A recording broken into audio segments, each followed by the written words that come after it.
La plus grande de nos richesses ne se mesure pas en millions. Nous vous faisons découvrir des ovnis pour vous permettre d'en devenir un, vous aussi. Sportifs, entrepreneurs, artistes, ils nous partagent chaque semaine leurs récits de véritables trésors d'informations.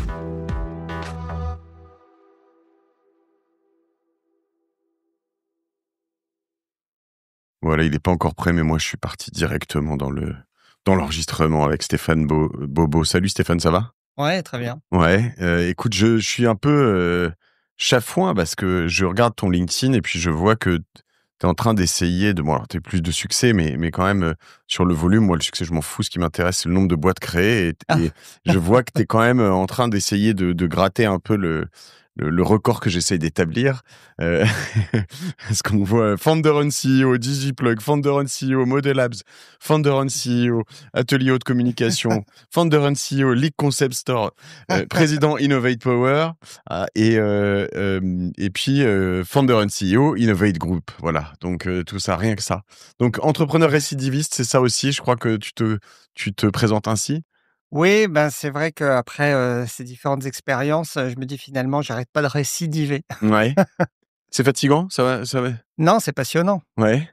La fatigue, on a le temps pour plus tard. Est-ce qu'on a bon, déjà, je suis ravi de te revoir. On s'était croisés une soirée où il y avait beaucoup de monde, une soirée d'OVNI, et de te revoir en tête à tête cette fois-ci pour pouvoir échanger de tout ça et puis comprendre un peu euh, euh, ce que tu fais avec nous chez OVNI et puis ce que tu as fait dans ce parcours tout au long de ta vie. Il y a un lien entre toutes ces boîtes, à part toi? Ouais, pour moi, c'est une suite logique, en fait. Toutes mes entreprises ont été une suite logique. Ok. Et il y a un fil conducteur qui est à la base le téléphone portable. Je suis tombé dans le bain du téléphone portable très jeune. Et en effet, chacune des entreprises, c'est une suite logique. D'accord. La première, DigiPlug, était dans ce bain-là, c'est ça, déjà? Exactement, à la base, bah, j'étais passionné de son, j'étais ingénieur du son, j'ai fait des études d'ingénieur du son. C'est Trop pour bien. ça que cet environnement me plaît toujours énormément. J'étais passionné de musique électro. Et c'est à une terrasse de café que j'ai eu ma première idée, en fait, c'était le début de la téléphonie, un téléphone qui sonne à une terrasse et je me dis: «Oh là là, qu'est-ce que j'aimerais d'avoir la sonnerie des Daft Punk en sonnerie». Voilà. Et donc c'est avec cette idée que j'ai créé ma première entreprise, en fait, créer un logiciel qui permette de télécharger une sonnerie musicale dans un téléphone.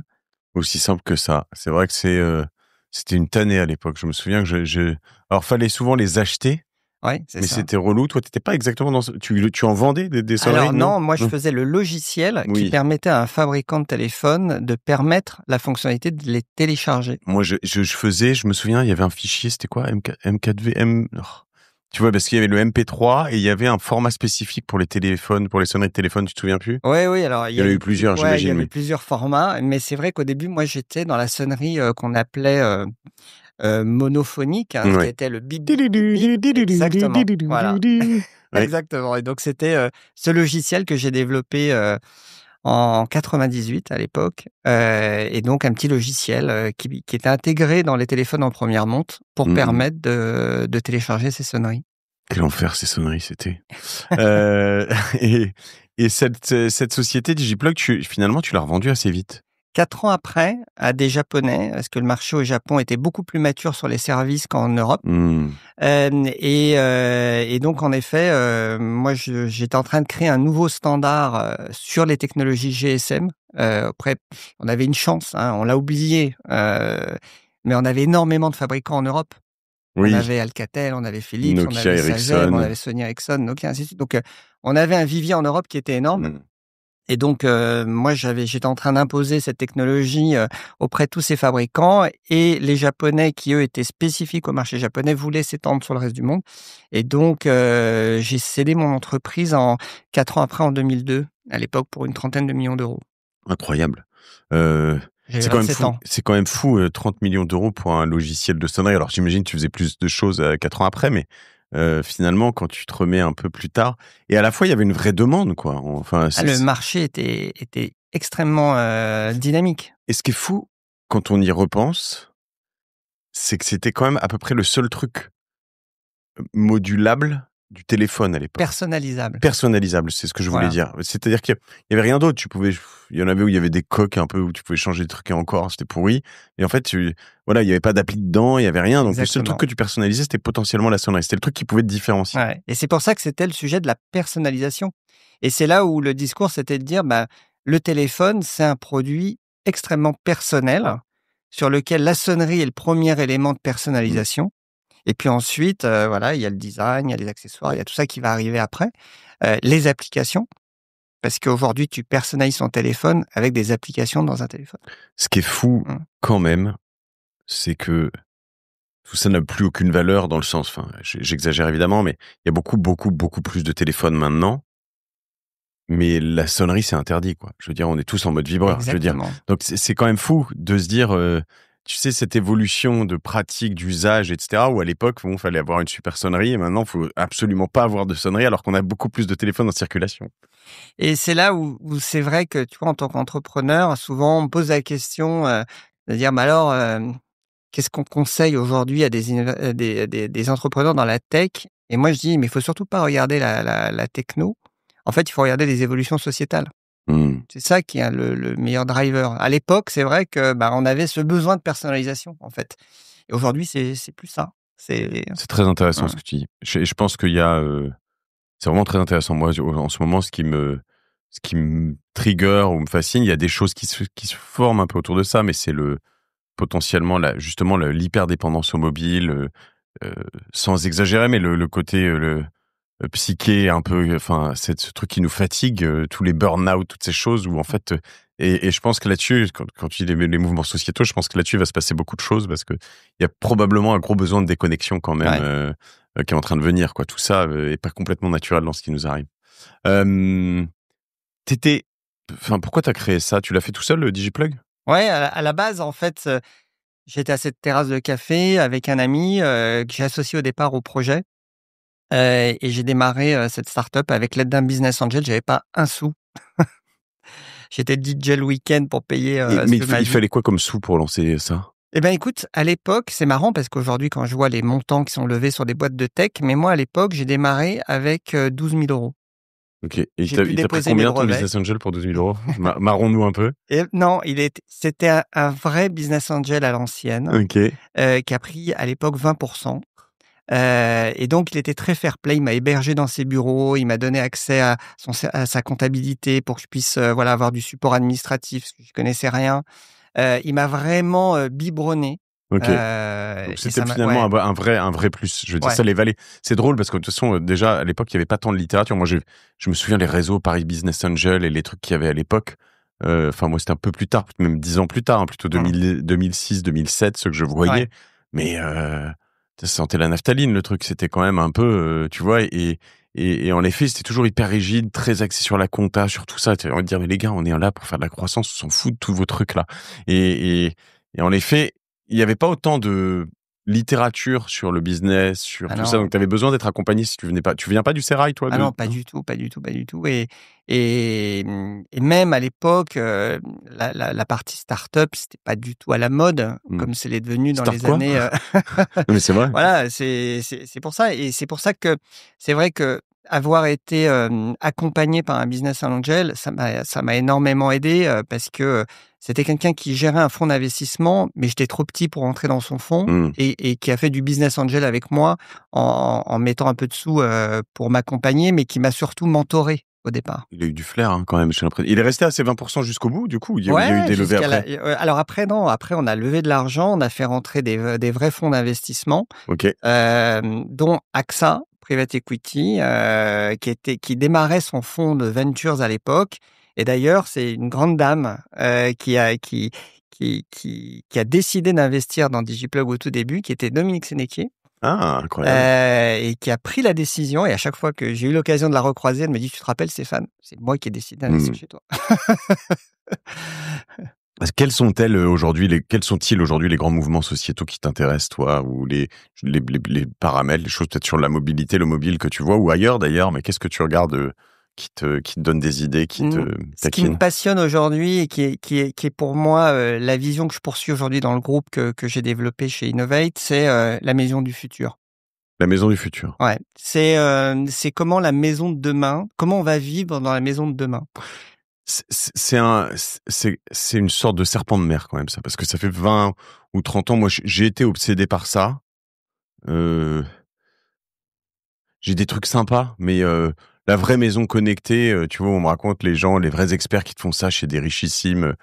En fait, récemment, j'étais dans une maison littéralement d'un milliardaire. Il n'arrivait pas à faire marcher son home cinéma et tu te dis, Exactement. Ça, my c'était la God. domotique. Ouais, mais c'est pas si vieux. Et tu te dis, mais attends, mais son home cinéma, je pense que juste la pièce coûtait 200 000 balles, enfin, tu vois. Et tu te dis, attends, il n'arrive pas avec son téléphone à mettre ce putain de film. Tu te dis, mais on en est là, tu vois. Et en fait, c'est en train de changer. C'est la vision qu'on avait. Pardon, je me marre parce que j'ai quand même l'impression que ça fait 10 ans qu'on me dit ça. Mais je te crois parce que tu... Mais c'est une réalité.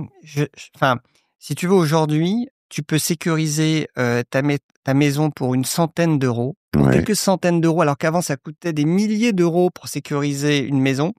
Aujourd'hui, grâce à ton smartphone, qui est devenu cette télécommande universelle, tu peux connecter pour une centaine d'euros une caméra qui va te faire de la détection avec de l'intelligence artificielle, qui va détecter ton visage, qui va détecter une voiture, qui va te notifier directement sur ton téléphone pour une centaine d'euros. Sans abonnement, ça ? Sans aucun abonnement. Moi, je suis abonné à Nest. J'ai Nest, mais je suis obligé d'être abonné quand même. Par exemple, tu prends une caméra comme SViz, qui est une marque que je distribue aujourd'hui.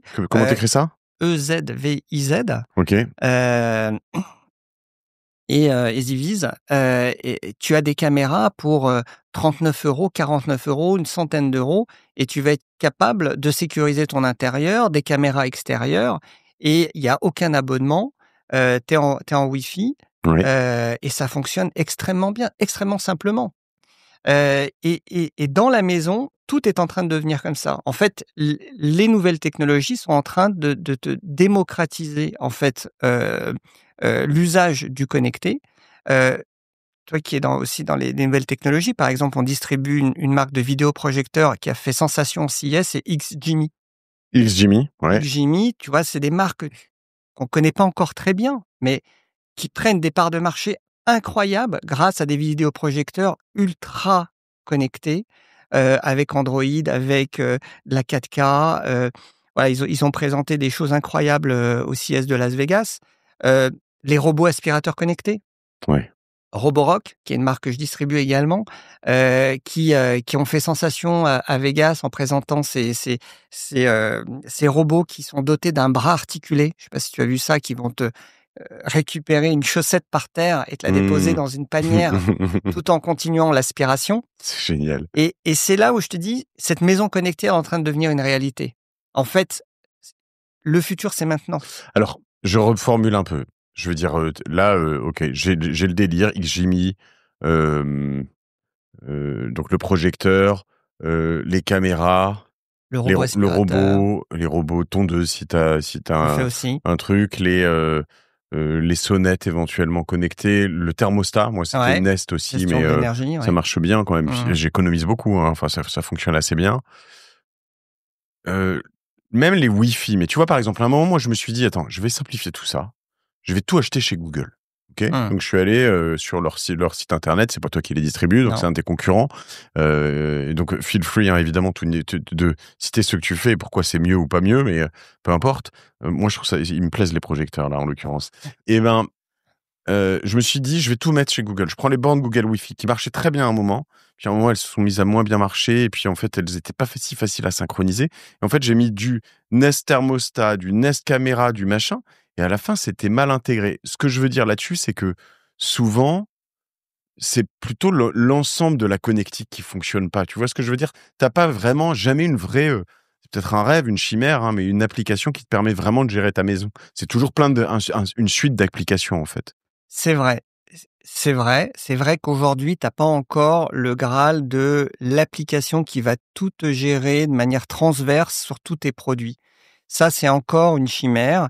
Même si on parle de protocoles comme Matter, qui permet de l'interopérabilité avec plein de marques différentes grâce à ce nouveau standard, aujourd'hui, tu as encore besoin d'applications un peu spécifiques pour les caméras, pour le robot aspirateur, pour ton vidéoprojecteur et autres. Donc, c'est vrai que c'est encore cantonné sur quelques applications. Mais aujourd'hui, t'as une simplification une simplicité d'installation. Par exemple, j'ai installé chez moi une serrure connectée de chez Nuki, par exemple, qui est une marque distribuée aussi. Je l'ai installée en 3 minutes chrono. Et c'est incroyable. Je veux dire, c'est extrêmement simple. Nuki, c'est ça, ouais. Ok. Tu installes l'application sur ton téléphone. Ouais. En 3 minutes, elle est installée et elle fonctionne. Et tu peux donner des droits d'accès à tes enfants et ainsi de suite. Et hop, avec leur téléphone, ils rentrent à la maison sans clé. Et ça, c'est extra. Et tu as toutes ces choses-là, quand même, la plupart, tu peux alors, si on parle pas d'interopérabilité, tu peux les brancher à des mecs ou des trucs d'automatisation ou pas? Oui, ouais. tu peux chaîner des actions. Typiquement, tu as un Airbnb, il y a une location, tu récupères l'adresse email, boum, tac, tu envoies un droit d'accès de telle heure à telle heure, tel jour. De telle date à telle date. Okay. Tu peux lui donner un code d'accès pour la femme de ménage et lorsqu'elle rentre, tu reçois la notification comme quoi c'est elle qui est rentrée. C'est extrêmement fluide. C'est pour ça que je te dis, cette maison connectée, c'est en train de devenir une réalité. Ok. Donc ça, c'est ton délire et c'est ce que tu gères pas mal avec Innovate. Donc là, ce que je lis entre les lignes là-dessus, c'est que tu importes ou tu signes des licences pour un certain nombre de pays. C'est le métier d'Innovate. On est devenu ce distributeur spécialisé des produits connectés. On est devenu le numéro 1 en France. On fait un peu plus de 250 millions d'euros sur cette activité cette année, avec 200 personnes. On adresse tous les réseaux de distribution en France, que ce soit les grandes surfaces spécialisées, les Fnac, Darty, Boulanger et autres, les grandes surfaces alimentaires, les e-commerçants, avec toutes ces marques. Et donc, notre savoir-faire, c'est de détecter très en amont ces futurs leaders, ces nouveaux acteurs qui sont en train de disrupter des acteurs historiques. Nuki, ça vient d'où, par exemple ? Alors, ça, c'est dans les pays scandinaves, ouais, okay. Mais souvent, l'innovation vient de Chine. Tu connais certainement la marque de drone leader mondial. DJI, ouais. Voilà, j'ai été l'un des pionniers à démocratiser cette marque en France. Aujourd'hui, c'est une marque qui a 90% de part de marché dans les drones. Quel succès. Voilà, et donc, nous, notre savoir-faire... C'est toi qui as tué Parrot, en fait, c'est ça? Non, je les ai distribués au tout début, avant DJI. Ok. Et lorsque j'ai rencontré DJI en Chine, je me suis dit, il y a quelque chose qui est en train de se passer. DJI avait compris que il fallait faire du semi-professionnel pour le grand public et qu'il fallait pas faire du drone jouet.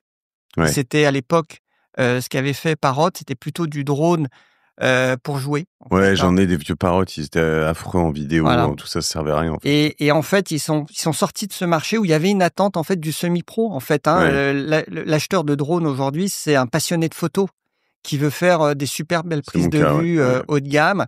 Et là, tu vas sur du DJI. Oui. Ça, tu les distribues plus. Ils ont leur bureau, ils se débrouillent tout seuls. Non, c'est moi qui les distribue. Ah ouais, on a le distributeur exclusif. Donc, tu as des prix chez DJI un peu. On peut en discuter. Un petit clin d'œil bien lourdeau. Ok. Pour comprendre là-dessus, moi, j'ai monté une boîte il y a déjà 10 ans, dans un univers très différent, mais tu vas comprendre où je veux en venir, qui s'appelait Au Barbershop. Au Barbershop, on distribuait, on n'a pas produit des produits pour barbier, pour barbu, pour l'homme, on va dire. C'était de la cosmétique pour hommes principalement.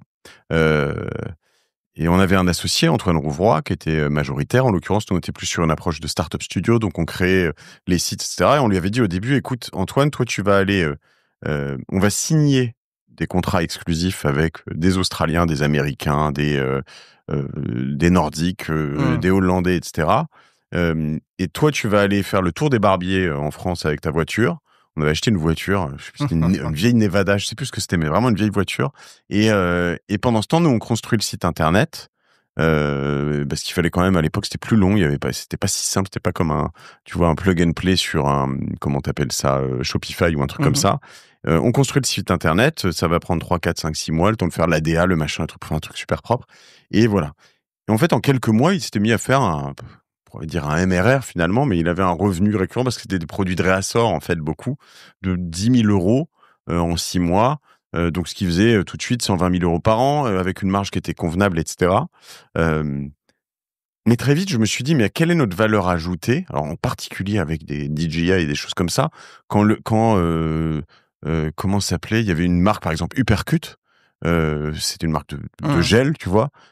Eux, ils ont déjà une relation avec Amazon. Ils vendent aux États-Unis. Ils ont pas besoin de moi pour vendre en France sur Amazon, tu vois. Donc, c'était un peu ma crainte parce que je me dis, attends, moi, je vais les développer un peu. Je vais développer partout. C'est toujours la crainte d'un distributeur. C'est qu'à un moment donné, la marque que tu as accompagnée, que tu as démocratisée, elle passe en direct et qu'elle te bypasse, en fait.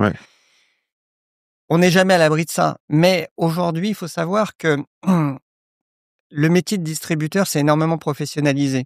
Nous, on a un hub logistique, si tu veux, à Lyon de 10 000 m². On a une quarantaine de commerciaux grands comptes, des commerciaux terrain. C'est-à-dire que, par exemple, tes DJI, elles sont chez toi. Elles sont stockées chez toi. Ok, ouais. Tout à fait. Donc, on gère toute la logistique.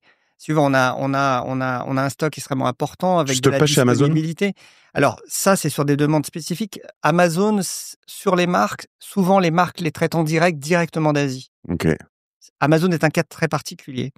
C'est un cas qui fait du volume, en revanche. Ouais, mais si tu veux, le retail représente encore 80% du marché. Et puis, chaque retailer a aussi son site internet, tu vois, qu'on adresse également. Donc, en fait, il faut voir que le métier de distributeur, c'est énormément professionnalisé. Les grosses marques ont besoin d'acteurs solides, avec des grosses infrastructures, qui sont capables de s'adapter à chaque problématique logistique pour chaque client. La Fnac, tu les livres pas de la même manière qu'un Carrefour ou qu'un opérateur télécom. Il y a des spécificités logistiques à suivre. Il y a des process SAV à suivre, et ainsi de suite. Donc, c'est très local, c'est très complexe. Et généralement, sauf si tu t'appelles Samsung et que tu pèses un poids sur le marché énorme, tu vas adresser 80% du marché. Et même un Samsung aujourd'hui travaille avec Innovate sur certains axes de clients qu'ils n'arrivent pas à adresser en direct. D'accord. Donc en fait, aujourd'hui, pour une marque qui veut scaler très très vite, en France ou en Europe, ils ont besoin de s'appuyer sur des acteurs locaux forts, performants, qui ont les contrats partout. Ça, donc toi, tu as des contrats partout, tu bosses avec toutes les personnes, du petit commerçant à Montpellier dans une rue obscure au fond d'un truc, au Fnac Darty, Kingfisher, etc., etc. Tous les réseaux de distribution, ouais. Est-ce que... Alors, ça, c'est quelque chose qui se construit à la force du poignet. C'est très long à construire. On l'a fait en 12 ans. 12 ans. Une dizaine d'années, ouais. J'aimerais qu'on réfléchisse ou pour ceux qui nous écoutent, qu'on puisse se dire... S'ils veulent lancer ça, quelles sont les clés? Alors pas dans ton univers, mais dans l'absolu. Enfin, de toute façon, toi, t'as bien loqué ton univers, mais si jamais à un moment tu veux te lancer dans, je sais pas, je regarde ce qu'il y a devant moi, il y a que des trucs électroniques, donc c'est des trucs pour toi. Mais tu vois, je reviens sur les produits pour cheveux ou je sais pas moi, des interrupteurs ou des choses comme ça. C'est quoi? C'est aller avoir un bon produit déjà. C'est d'abord sourcer ton produit. La clé, c'est ça? Dans les clés de succès, si tu veux, il faut être pointu. Il faut avoir une vraie expertise. Tu peux pas. Enfin, le distributeur généraliste, en fait, c'est un logisticien. C'est pas un distributeur. C'est pour ça que nous, on fait bien la différence dans notre métier entre un vrai distributeur spécialisé qui a une vraie expertise métier, produit, offre, et le logisticien qui va simplement servir d'entrepôt et de livraison, en fait. Donc, le généraliste, aujourd'hui, il a très peu de valeur ajoutée, il y a très peu de marge dans ces activités-là. Et donc, ce que je conseille, c'est d'être toujours ultra spécialisé, avec une vraie appétence, une vraie pertinence, d'avoir plus que des vendeurs, des experts métiers. Et nous, c'est ce qu'on a su développer dans le groupe, si tu veux. On a des experts dans le drone. On a des experts sur les produits connectés, sur la maison connectée. Et quand tu parles avec des acheteurs, ils reconnaissent cette expertise-là. Les marques apprécient parce qu'ils ont un interlocuteur qui comprend leurs enjeux, qui comprend leurs problématiques. Ouais, puis un expert, quand tu as parlé d'expert métier, j'ai pensé à la Fnac, peut-être version d'avant. Tu vas me dire, ils sont toujours comme ça, mais parce que c'est un de tes clients, mais en tout cas, c'était vraiment, notamment moi qui suis féru de photos, j'aime aussi beaucoup le son, mais la photo, t'allais voir un vendeur à la Fnac, ça déconnait pas, quoi. Enfin, dans tous les univers d'ailleurs, c'était le cas, mais moi, à l'inverse, j'ai bossé chez Darty, je te parle de 98, donc c'était autre chose, mais Darty, c'était plus la vente que l'expertise, tu vois. C'était vraiment... un peu plus dans l'approche. Je me sens moins expert qu'un vendeur Fnac. Mais je pense que tout le monde a été quand même dans le monde du retail, très chahuté par l'arrivée d'Amazon, par l'arrivée des marketplaces. Ça a créé énormément de troubles parce que d'un coup, il y avait plus de discours produit, il y avait un discours prix. Aujourd'hui, je pense que le retail a pris conscience qu'il fallait revenir à la base. Et moi, je La parle de ça. formation des vendeurs, Exactement. l'expérience en magasin, le merchandising, la démo produit, l'avant-première. Tout ça, en fait, ça a été long, mais j'ai quand même le sentiment qu'aujourd'hui, le retail a pris conscience qu'il fallait revenir sur les bases. Je vais te dire, c'est là où je te rejoins, parce que pourquoi je suis revenu sur Darty, Fnac, etc. Quand tu m'as dit que tes vendeurs c'était très expert, c'est que tu as besoin de transmettre ce savoir. C'est-à-dire que moi, j'accepte aujourd'hui, tu vois, les boîtiers que tu vois ici, FX3, je sais pas si tu connais tous ce matos de film, enfin de caméra, c'est quasiment de la caméra de cinéma. Ouais. J'accepte de l'acheter chez Objectif Bastille ou des choses comme ça. Parce que t'as du conseil. Où il me coûte plus cher, mais en l'occurrence, j'ai du conseil, j'ai du suivi. Le jour où j'ai un objectif qui fonctionne pas bien parce que je sais pas ce qui s'est passé, bah, il m'en prête un autre pendant qu'il répare le truc. Donc, mais à la fin, c'est vrai que c'est quand même 10, 12, 15% plus cher, enfin, que ce que je pourrais choper sur Amazon de temps en temps. Hein, donc, tu peux parler d'un peu d'argent. Mais en revanche, à chaque fois que j'y vais, c'est mieux. Ils sont sympas, je les connais, etc. Et c'est vrai que ça a je pense, une vraie valeur qu'à un moment, on avait tous un peu oublié, quand même. Oui, parce qu'on s'est tous fait emporter par cette compétition, cette guerre des prix, la guerre d'Internet, où on cherchait du prix plus que du conseil. Et on est en train d'y revenir, justement, parce que on cherche du contact, on cherche du suivi, justement. Et là, le réseau retail a une vraie carte à jouer.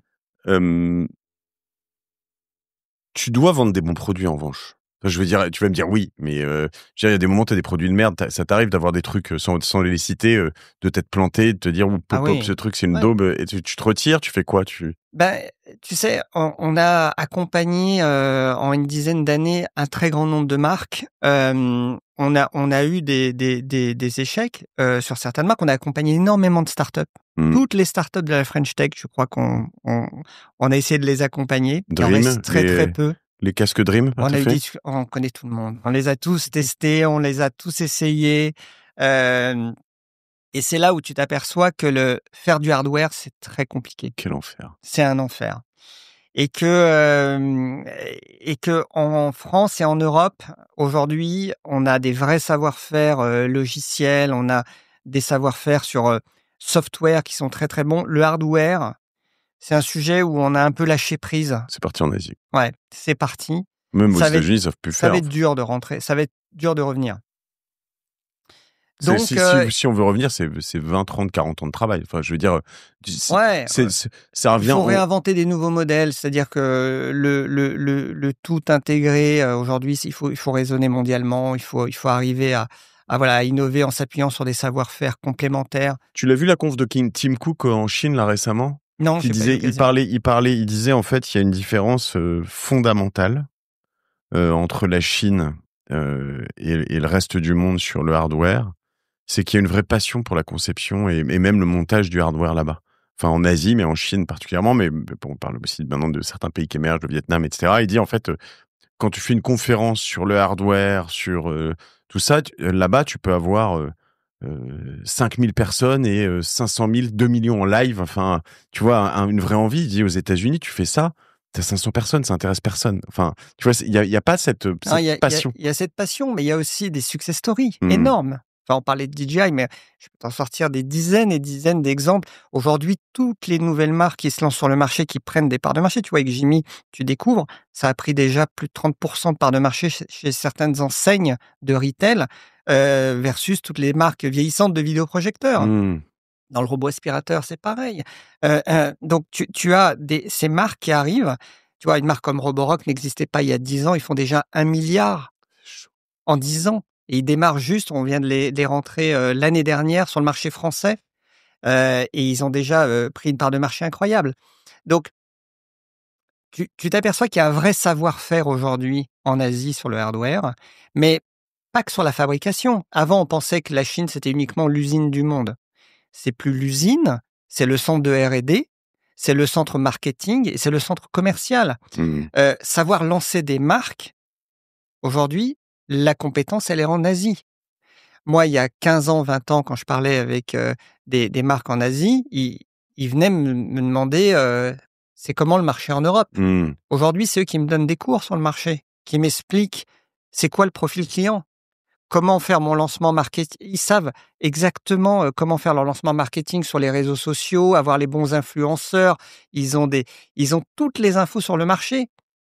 Ils en connaissent, mais 100 fois plus que nous qui sommes des locaux. Mmh. C'est ça qui est incroyable. Presque flippant. Roborock, c'est mieux que Dyson, Roborock? Ah ben aujourd'hui, oui, sur le robot aspirateur, tu vois, Dyson a loupé le virage. Ouais. Sur l'aspi, c'est bien, mais sur le robot, Ouais. ils sont nulle part, oui, c'est vrai.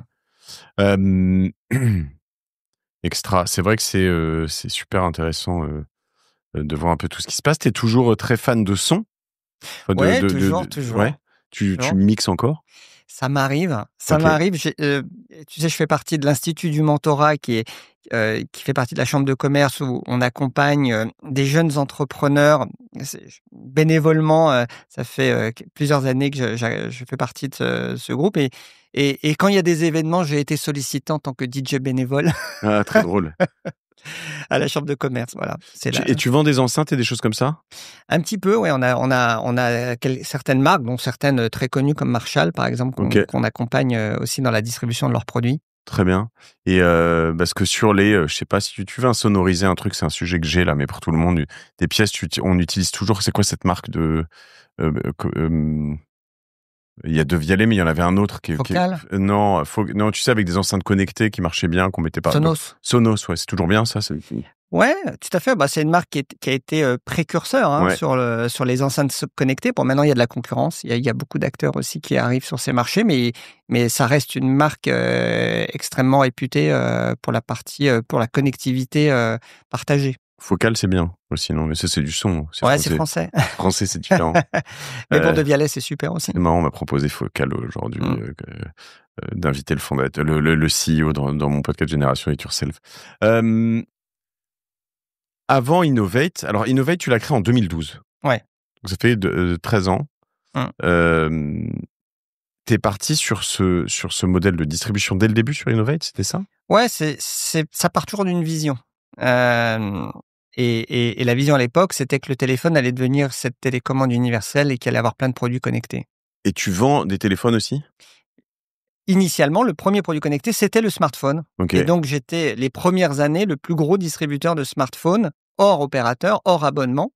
Et donc, j'ai travaillé avec toutes les marques de smartphones. Donc Samsung en premier. OnePlus, Xiaomi. Alors, Huawei, j'ai été le premier importateur des produits Huawei en France. Le premier téléphone, c'est nous qui l'avons distribué en France. Donc, j'ai une relation très particulière avec Huawei, mais avec Nokia également, avec toutes les marques. Et lorsque ce marché est devenu très mature, mais initialement, on faisait 100% de notre chiffre avec les smartphones. Aujourd'hui, ça représente que 15% de notre chiffre d'affaires. Et là-dessus, tu prends des marges très faibles quand même, non? Oui, et en fait, les marges ont beaucoup baissé. C'est pour ça que je te disais, c'était un marché qui était au départ, on était sur un marché en très forte croissance parce que on était sorti de l'ère de l'abonnement. Donc, on achetait ensuite, à partir de 2012, on a commencé à acheter ces téléphones sans abonnement. Donc, il y a eu une explosion sur les premières années 2013, 2014, 2015.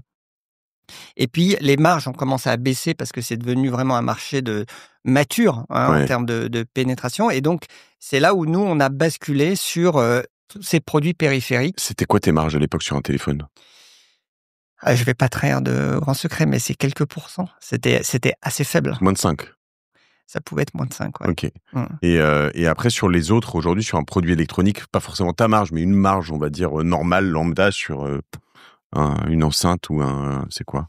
Pour un distributeur? En fait, il y a le marge du grossiste distributeur, puis il y a le marge du retail, qui est différente. Quand tu es intermédiaire entre ces deux réseaux, tu as des marges qui peuvent osciller entre quelques pourcents. Et quand tu deviens fabricant, parce que j'ai aussi une casquette de fabricant, tu peux avoir des marges à plusieurs dizaines de pourcents. D'accord. Donc, si je prends je sais pas moi, une enceinte, pour parler d'un truc qui parle à tout le monde, je sais pas, où on pourrait parler d'une caméra ou mais qui est vendu 100 sur le commerce. Il y a 20% pour l'État de TVA. Le reste, Alors, on va même dire il est vendu 100 plus 20% et il reste 100. Comment c'est quoi le split? Oh là là, tu touches des sujets tellement sensibles. Non, mais vaguement, c'est pour comprendre. C'est important, je pense, pour tout le monde de comprendre. Ouais, pour comprendre. Si tu veux, quand Sachant tu que j'imagine t'appelles que de la Apple- serrure Alors, à du machin, ça, je vais te le dire autrement. Quand tu t'appelles Apple, le produit, il est acheté par le consommateur. Donc, tu peux te permettre de donner des marges très, très faibles à tout le monde. Parce que ton produit, il est tellement demandé que finalement, t'es juste un intermédiaire avec le consommateur. Et donc, les marges sont très, très faibles. Donc, pour un distributeur, un retailer, il va être de l'ordre de quelques pourcents. Voilà. Donc, Carrefour, là-dessus, quand il vend un iPhone, il prend 5%. Peut-être un peu plus quand même. Moins de 10. Ouais, certainement. Et quand il prend un Huawei, il prend plutôt 16-17. Voilà. Globalement, si tu veux, voilà. Donc après, c'est toujours un rapport de force entre l'offre et la demande qui fait que, voilà. Mais aujourd'hui, on sait que le retail, pour fonctionner, a quand même besoin de marges plus confortables. Si tu veux, en fait, c'est toutes les difficultés avec Internet. C'est que Amazon a mis une telle pression sur les marges que, à un moment donné, les fabricants ont aussi baissé leur taux de marge pour entrer dans ces circuits-là. Mais malgré tout, un réseau de magasins, tu as des vendeurs, tu as des espaces, donc il te faut de la marge. En fait, pour vivre, un réseau de magasins qui vend de la high-tech, il faut qu'il soit sur des marges supérieures à 20-25%. Tu peux pas vivre avec des marges inférieures. Le réseau, là tu parles des magasins. Ouais, idéalement, il faut être sur des marges entre 35-40% même pour un réseau de magasins. Et pour un distributeur, tu es sur des marges un peu intermédiaires. Je sens que là-dessus, alors c'est bien, finalement, ce qui est drôle, c'est qu'on voit les Fnac, Darty, même Carrefour, etc. On se dit, les pauvres, ils ont quand même la pression maintenant, alors qu'avant, eux, c'était les grands méchants, tu vois. C'est toujours un peu drôle de voir ça. Mais moi, ce qui me fait un peu halluciner en ce moment, je trouve, dans l'univers du digital au sens large, c'est que je vais le mettre clairement là-dessus d'ailleurs, c'est pas très grave et ils m'en voudront pas, mais AWS pour Amazon, tu vois, tu connais, hein, tu vois, donc récemment, il y a pas si longtemps que ça, on me disait AWS, en gros, ça doit représenter, c'était plutôt des représentants AWS, pas forcément des gens qui bossent chez Amazon, mais en gros, le lieu commun, c'était AWS, ça représente à peu près 10% de ton chiffre d'affaires quand t'es un SaaS, tu vois, pas quand t'es un... Mais donc voilà, c'est normal, c'est machin. Et ça, c'était il y a 2 ans, tu vois, à peu près. Puis 2 ans plus tard, là, il y a quelqu'un, je l'ai entendu 2 fois récemment, AWS, c'est plutôt, c'est 13-14%. Je dis, attends, mais d'où ça augmente comme ça, enfin. Et en fait, ça augmente parce que Amazon veut faire plus de marge, quoi, enfin, plus de bénéfices, et puis qu'ils sont plus gros, ils ont une force de plus en plus importante, et puis ils sont de plus en plus indispensables. Et en fait, on te dit pareil sur Salesforce. Salesforce, ça doit être tant de ton chiffre d'affaires. Google, avec les différents produits, mais la pub, c'est tant. Meta, c'est tant. Et à la fin, tu te dis, mais attends, j'ai mis 10% là, 20% là, 12% là, ton machin. Mais je suis à moins 10, en fait, là, les gars.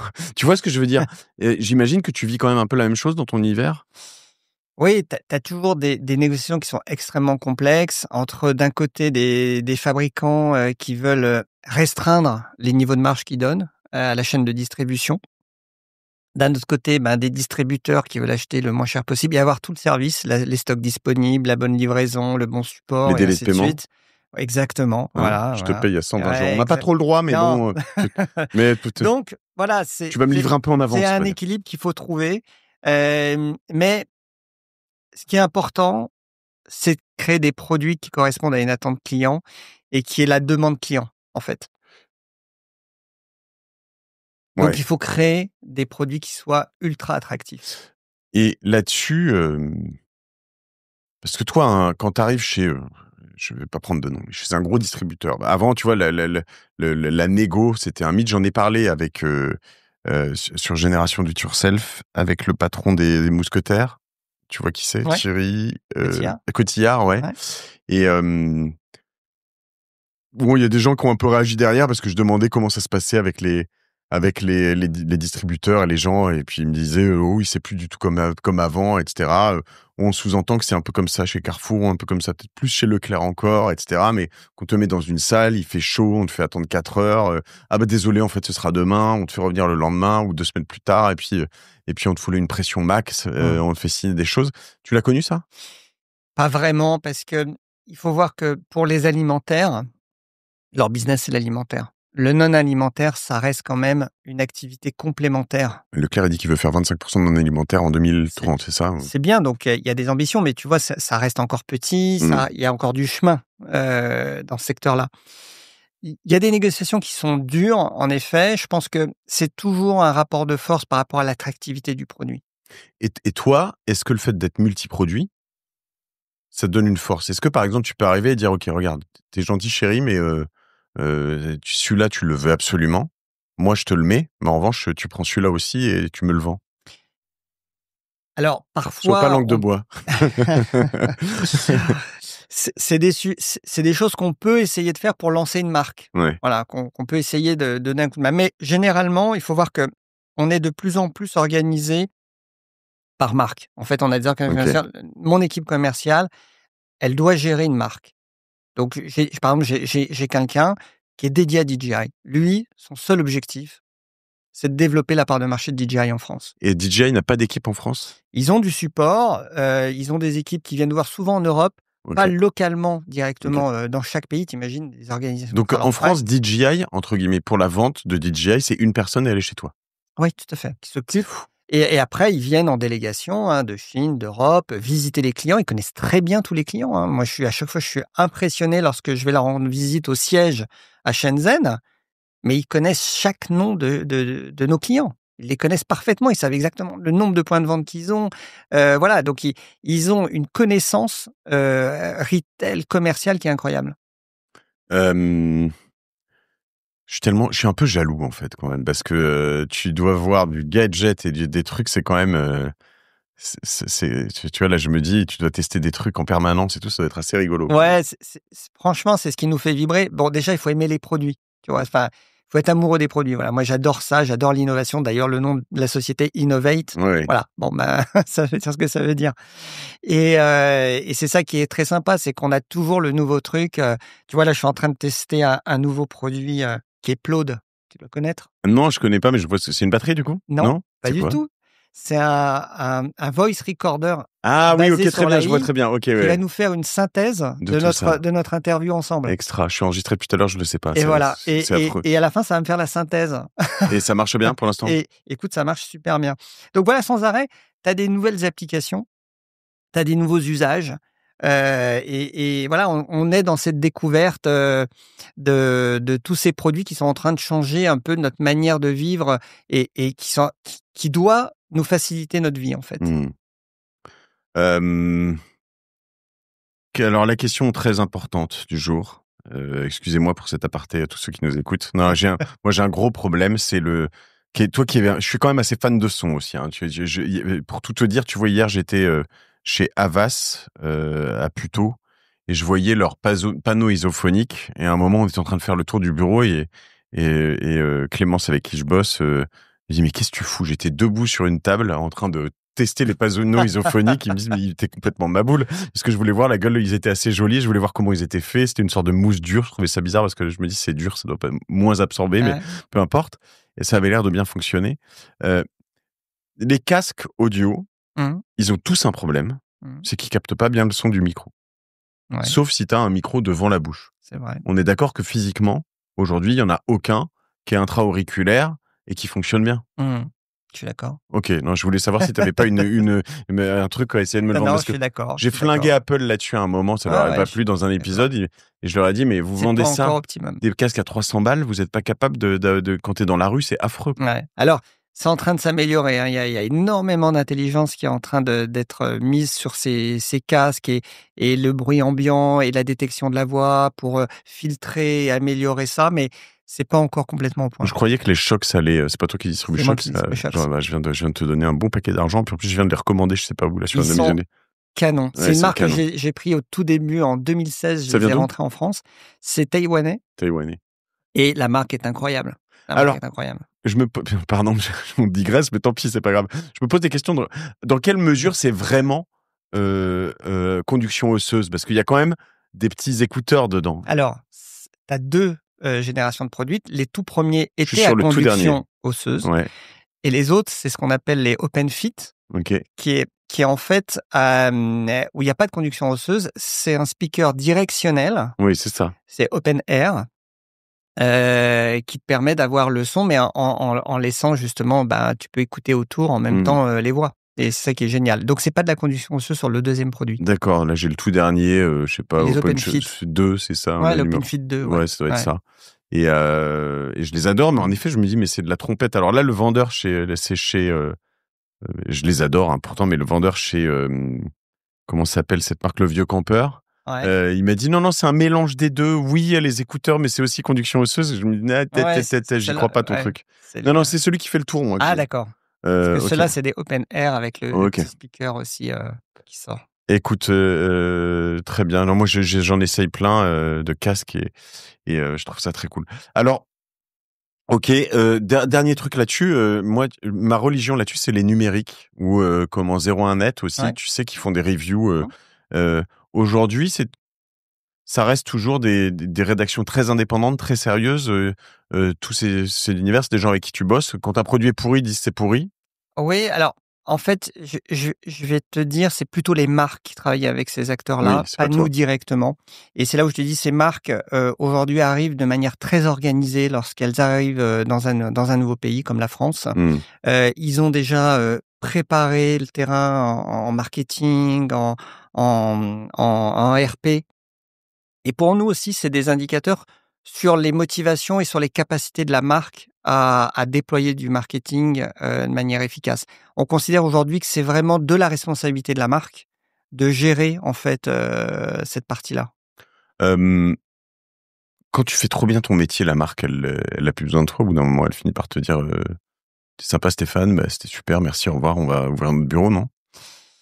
Ouais, alors encore une fois, c'est pas qu'une relation commerciale. Il y a toute une organisation logistique. Il y a toute une gestion financière qui est extrêmement lourde. Parce que travailler avec des grandes enseignes, c'est une gestion financière qui est quand même lourde. Donc, il faut être bien structuré. Et souvent, les enseignes préfèrent passer par un acteur comme Innovate parce qu'ils s'assurent que ça apporte une fluidité financière. Parce que sans arrêt, tu as des budgets, des opérations marketing. Et donc, il faut arriver à avoir cette gymnastique qui est extrêmement complexe parce que ça s'est beaucoup professionnalisé aussi sur cette animation commerciale. Et aujourd'hui, nos amis, les marques et asiatiques particulièrement, c'est pas leur savoir-faire, c'est pas là-dessus. Eux, ils ont besoin d'acteurs qui sont capables de passer des commandes en grande quantité, de gérer les flux d'importation, de gérer le déploiement, de gérer toute cette suivi et cette relation financière avec les enseignes qui consomment énormément de personnes aussi en termes de gestion. Tu as choisi de créer tes propres produits, tu l'as évoqué tout à l'heure. Donc comment ça s'appelle? Ce sont des marques, du coup, que tu as créées? Oui, alors j'ai eu une prise de conscience en 2019. Justement, tu vois, je parlais avec des jeunes qui étaient très impliqués sur les manifestations suite à la COP21. Le plastique, c'est pas bon. Et puis moi, je me suis dit, oh là là, c'est plus des consommateurs, cette nouvelle génération, ils veulent plus consommer en fait. Ils veulent plus de plastique, ils veulent plus rien. Et, euh, et en discutant avec eux, je me suis rendu compte que il fallait aussi que je prenne à bras le corps ce sujet, d'apporter une démarche plus responsable dans les produits grand public, dans les produits électroniques. Et donc, j'ai lancé une marque d'accessoires en disant on va démarrer par une famille de produits qui est plus accessible pour nous en termes de développement, de fabrication, qui sont les accessoires de téléphone. Globalement, quand tu achètes un téléphone, 8 clients sur 10 vont acheter une coque de protection, un câble, un chargeur et autres. Et donc, on a créé une marque qui s'appelle Moovit. Je le connais, hein, je l'ai déjà vu en effet. Voilà. Et donc, avec l'idée de se dire qu'on allait créer des produits plus responsables pour montrer l'exemple aussi à nos partenaires industriels, comme quoi il y avait aussi une voie possible vers des produits éco-responsables dans les produits électroniques. Et donc, on a relocalisé ces coques de téléphone.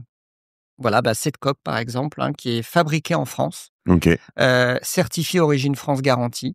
On a fait le choix de la certification Origine France Garantie parce que c'est le seul label qui est audité par l'AFNOR et qui permet de s'assurer que le produit est réellement fabriqué, qu'on n'est pas sur le Made in France bashing où en fait c'est fabriqué ailleurs et puis comme le packaging est en France, on va mettre un logo Made in France. Donc là, c'est fabriqué dans des usines en France et le challenge, c'était de le fabriquer au même prix que l'Asie. Ça a une certaine notoriété, hein, Movit, parce qu'il me semble que ma fille qui a 12 ans, elle voudrait une coque Movit, il me semble. Et je ne sais pas pourquoi, mais elle m'en a parlé récemment. Et elle fait pas ça. C'est juste parce que c'est cool, quoi. Ouais. Tu vois, donc, bravo. Alors, donc tu fais pas d'électronique. Alors si, on s'est mis, et ça a été notre nouveau challenge, de relocaliser du chargeur de téléphone. Tu sais qu'il y a une nouvelle norme qui est passée à la Commission européenne, d'ailleurs portée par Thierry Breton, qui était d'abolir les différents chargeurs pour les marques de téléphone et ainsi de suite, et donc de mettre en place l'USB-C. Et donc, on a décidé de relocaliser ce chargeur universel européen en France. On vient de le faire. Donc, pour nous, c'est une première de passer sur les produits électroniques relocalisés en France, recréer un écosystème industriel. On fait fabriquer ça à Annecy en faisant impliquer un ESAT aussi, la composante. J'ai perdu un chargeur hier et j'en ai acheté un ce matin sur Amazon. Écoute, j'en avais ramené un. Ah, sympa. Voilà. Le 30 watts premier chargeur 30 watts fabriqué en France et trop bien. Avec une innovation qui est une première mondiale. Tu vois, dans ce chargeur qui peut te paraître assez basique, mais l'innovation, elle vient de la matière. C'est la première matière 100% biosourcée. On n'utilise plus de plastique conventionnel issu de la pétrochimie. On a développé un partenariat avec le groupe Arkema, qui est un gros groupe français, chimiste, pour mettre au point cette matière qui s'appelle Biophénix, sur lequel on a travaillé pendant près de 2 ans avec Arkema, pour être capable d'injecter donc ce plastique 100% biosourcé qui est issu de l'huile de ricin. Donc, tu as 0 pétrole dans la fabrication de ce nouveau plastique. Et c'est un plastique qui est 100% issu de ressources naturelles, qui est l'huile de ricin. Extra. Bravo. Alors après, moi, ce qui m'inquiétait, et je vois un peu que tu marches sur des œufs, c'est que tes différents partenaires que tu distribues se disent pop, qu'est-ce qu'il est en train de faire lui? Il va nous faire un téléphone, il va nous faire etc. Donc tu restes vraiment sur des objets un peu périphériques. Exactement. Tu peux pas rentrer dans une forme de... On veut pas déjà rentrer en concurrence avec les marques avec lesquelles on travaille, mais surtout aussi, c'est de leur montrer qu'on a aussi une volonté d'avoir une démarche de plus en plus éco-responsable. Et qu'on a des revues avec eux aussi sur les engagements qu'ils prennent chaque année d'améliorer aussi leur processus de fabrication. Ce que je comprends, ce que je trouve difficile dans ces univers, et je reviens sur des expertises, mais c'est pour tout le monde, parce que ça nous concerne tous, sur ces choses-là, par exemple, j'ai du mal à différencier un bon chargeur d'un mauvais chargeur. Parce qu'en fait, tu achètes un chargeur, tu vois, en fait, tu regardes, tu te dis, attends, c'est une techno qui a 15, 20 ans, ou je sais rien, plus. Et j'arrive pas trop à savoir. Et alors, encore plus, un bon câble d'un mauvais câble. C'est hallucinant, parce que t'as des câbles qui valent 20 balles, 30 balles, et qui sont nuls, en plus. Alors, tu vas dans les c'est quoi en Corse? C'est pas Super U, je sais plus, mais ils te vendent des câbles, mais c'est d'un braquage et c'est des merdes. Alors, en fait, c'est extrêmement complexe. Il y a une norme, il y a un truc pour savoir ou... Aujourd'hui, c'est assez mal indiqué, en fait, sur les packaging, parce qu'il y a eu tellement d'évolution de technologie de chargeur et de rapidité, aussi bien côté téléphone, côté charge, côté câble. C'est-à-dire que si tu as un chargeur rapide, mais que tu as un câble à faible ampérage, tu vas charger lentement. Donc, il faut vraiment que toute la ligne chargeur, câble et téléphone soit alignée sur les bonnes capacités. Et donc, ça va dépendre en fait à la base de ton téléphone, quelle rapidité de charge tu veux pour définir quel est le bloc chargeur et quel est le câble qui est compatible. C'est pour ça que la norme USB-C, elle est pas simple, parce que en effet, il faut avoir un certain ampérage aussi pour s'assurer que c'est compatible en termes de rapidité. Le mieux, c'est d'être quand même conseillé en magasin pour être orienté sur le bon package câble pur chargeur pour avoir le bon combo. Et ça, les gens comprennent pas. Je l'ai expliqué encore 2 fois récemment. Ils te chargent, maintenant qu'il y a de l'USB-C, ils te chargent leur téléphone. Je voyais ma femme encore là, elle est sur Apple, mais elle branchait son iPhone sur le chargeur du Mac. Je lui dis, mais t'es malade, en fait. Mm. Le truc, tu vas juste... Il va le brider. Mais l'exploser en deux, Ouais. surtout. La batterie, elle est flinguée en 3 semaines, non? Quand tu Non, fais alors ça. c'est bridé, il y a quand même des maintenant, sécurités, mais c'est vrai que c'est pas optimum et tu vas pas charger à la bonne puissance, en fait. Donc, la Donc, règle, il y a c'est quoi? encore un 30 peu watts, de- c'est bien? 30 watts, t'es C'est tranquille. rapide? C'est rapide. Alors après, bien sûr, si tu vas sur les marques exotiques, type OnePlus, Xiaomi Ouais. autres, ils ont des chargeurs spécifiques en USB-C qui peuvent aller monter jusqu'à 100 watts, tu vois, et charger hyper rapide. Mais le 30 watts est un très très bon compromis pour charger un téléphone en l'espace de 50% en 30 minutes. Ce que me disait Samsung, mes amis de Samsung qui sponsorisent et que j'aime beaucoup, ils me disaient qu'en gros, il y a quand même une règle, c'est que le plus tu charges lentement, le plus tu préserves ta batterie. C'est quoi, en vrai, gros. c'est vrai, Ok. c'est vrai. Ça va pas ralentir tout ça. Il y a un moment où en fait, il faut quand même qu'on fasse attention à pas surconsommer. C'est quelque chose qui te touche, j'ai l'impression, puisque tu fais attention à tout ça. Ouais. Comment on réussit à grossir dans ton univers et pour autant essayer de En rester étant soucieux de Ouais. Tu m'as dit que ça la t'avait planète touché et de la chez les consommation. plus jeunes. Écoute, j'ai initié une deuxième initiative importante il y a 2 ans, qui est de lancer Innovate Power.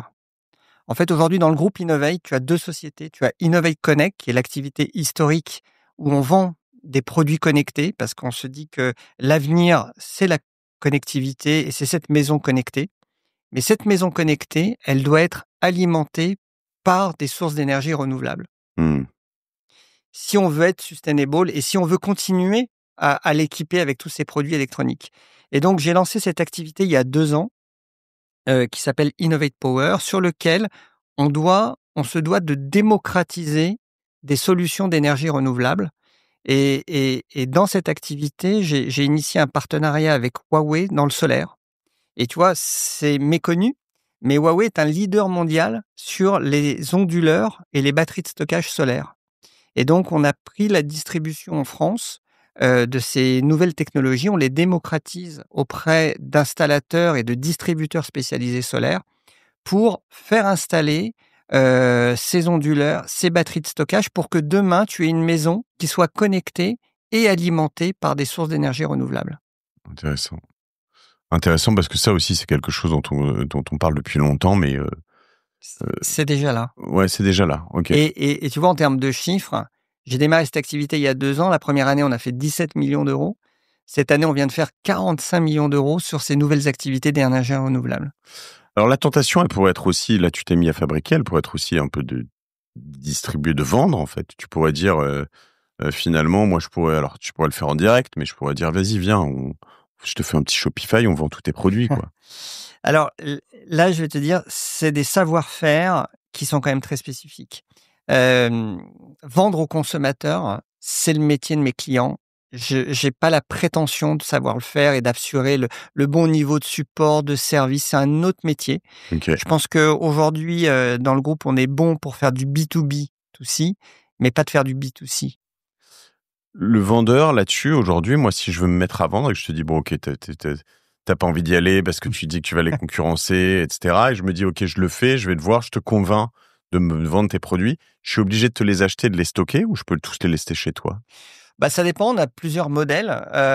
On a des modèles justement de dropshipment qu'on peut faire Mhm. pour certains clients qui veulent pas avoir le stock directement et qui prévendent et on les livre ensuite. Ou on peut livrer le consommateur aussi directement. Donc, on a développé plusieurs modèles justement pour accompagner des modèles plus innovants en termes de distribution. Ok, donc je pourrais envisager un moment de Ouais. faire quelque chose sur lequel j'ai zéro stock, zéro machin, je fais Ouais. juste de la vente. Tout à fait, Ok, on sait faire. ok. Et t'y crois ça ou... Ouais. Parce que le dropshipping, c'est pas dépassé? Non, parce que tu vas avoir des nouveaux modèles de distribution qui sont pas encore là. Tu vois, tous les réseaux sociaux, il y a des choses qui sont déjà en Chine très développées sur TikTok, sur la commercialisation via ces réseaux qui sont encore nouveaux en Europe et en France. Et ça va créer des nouveaux acteurs. Ok, je vois ton site là, ça me fait tellement, ça me fait tellement rêver. Non, voilà, moi je trouve que tout ça c'est fascinant et c'est vrai que Il y a un moment, je croyais très fort où j'en ai fait quelques-uns de faire des sites verticaux. J'ai une connerie, mais 1, 2, 3 câbles. Où tu te souviens, il y avait dealer de coq. Là, il avait, tu vois pas comment Oui, il je avait un vois. etc. Et puis ça, c'est un peu révolu quand même tous ces trucs. Enfin, il y en a encore qui réussissent à faire des Ouais, il y en a. cartons et qui font que du drone DJI ou que du drone. Alors, Ton drone, tu l'achètes sur Amazon ou chez Darty, quoi.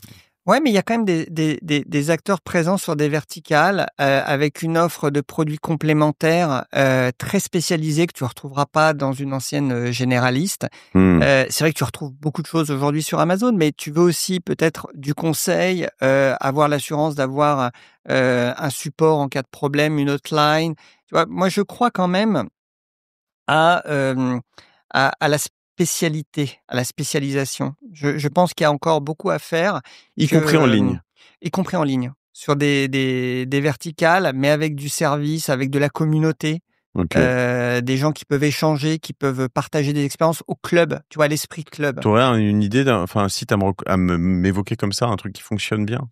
Dans un des Hem, univers, une verticale, tu pourrais. ouais, bah, sur les drones, on a des partenaires, Studio Sport, par exemple, D'accord. qui est un spécialiste, du drone en ligne, qui a toute une offre, extrêmement large, et qui fait des choses super. Ok. Il y a de plus en plus de verticales sur des niches de marché dans la Ouais. domotique, hein, justement, tu vois, sur cet écosystème. En Allemagne, il y a un site qui marche très, très fort, là-dessus, qui te propose toute l'offre domotique, par exemple, connectée, avec du support, avec des installateurs. Studio Sport, marrant. Mmh. Joli et à la fois un peu old school quand même dans la gueule du site, mais ça, c'est moi qui l'ai dit, c'est pas toi. Hem, super intéressant. Entre les deux business dont on a parlé, tu as quand même, monté et introduit une boîte en bourse. On l'a oublié, Ah oui, c'était entre les 2. c'est entre les 2. Rapidement, c'était quoi? C'était Mod Labs, Ouais? une société dans laquelle la vision de départ, c'était de créer des téléphones et des accessoires personnalisés. Donc tu vois, c'était juste après les Mmh. sonneries. Deuxième idée, comment en fait, designer un téléphone sur mesure et des accessoires. Et donc dans ce projet-là, bah, j'ai convaincu à l'époque le groupe LVMH, de me confier, la licence de marques comme Tagueillère, comme OK. Christian Dior, et on a créé des téléphones de luxe. Je sais pas si tu te souviens de Vertu Oui, à bien l'époque? sûr, Bah, voilà, c'était toi? c'était ça, d'être distribué, de créer des produits avec, des finitions horlogères. Alors Donc tu te souviens tu connais, Édouard Mélan? Probablement, non? oui, oui. Qui avait monté un téléphone avec, Avec un mouvement de montre? ouais, Oui, oui, je me qui valait mais souviens. 200 000 ou 300 000 €, Ouais, enfin un ouais, truc tout à fait, complètement je me dingue. souviens OK, à cette OK. époque-là. Et voilà, nous, c'était des téléphones qui démarraient à 3 000 à 4 000 € jusqu'à 50 000 à 60 000 €. Et donc on avait aussi une branche accessoires de téléphone à l'époque, et c'est une société en effet que j'ai cotée en bourse, assez vite, hein, en 2006, et j'ai cédé le groupe en 2011, à OK. l'époque. À qui?